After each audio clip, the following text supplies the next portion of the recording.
What government was in place before the Velvet Revolution? Imagine living in a country where your government controls almost everything, from your job to what you can say. Before the Velvet Revolution, Czechoslovakia was just like that. It was ruled by a communist government that took power after World War II.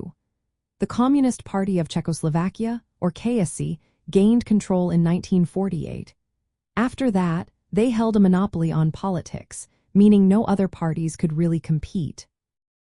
The leader of the KSC was the most powerful person in the country, making all the big decisions. The government was set up as a socialist republic, which meant the state owned most industries and farms. They nationalized factories and took land from private owners to run everything through the government. This system aimed to create equality but often led to shortages and inefficiency. The government also suppressed any opposition or protests. If someone spoke out against the regime, they could face imprisonment or censorship. The Soviet Union played a big role in supporting this government. They helped install and maintain the communist rule, making Czechoslovakia part of the Soviet sphere of influence during the Cold War.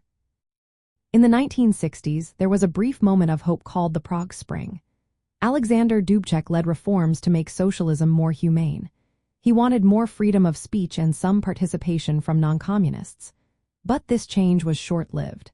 In August 1968, Warsaw Pact troops, which included Soviet soldiers, invaded Czechoslovakia. They crushed the reforms and restored strict communist control. By the time the Velvet Revolution happened in 1989, the government was still a communist regime. It was an authoritarian system that kept tight control over the people and the economy.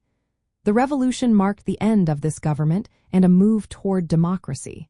It was a peaceful protest driven by people demanding more freedom and change.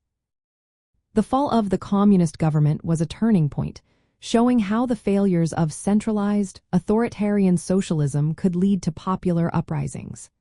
This government's rule was characterized by repression, censorship, and economic struggles, which made many people eager for a different future.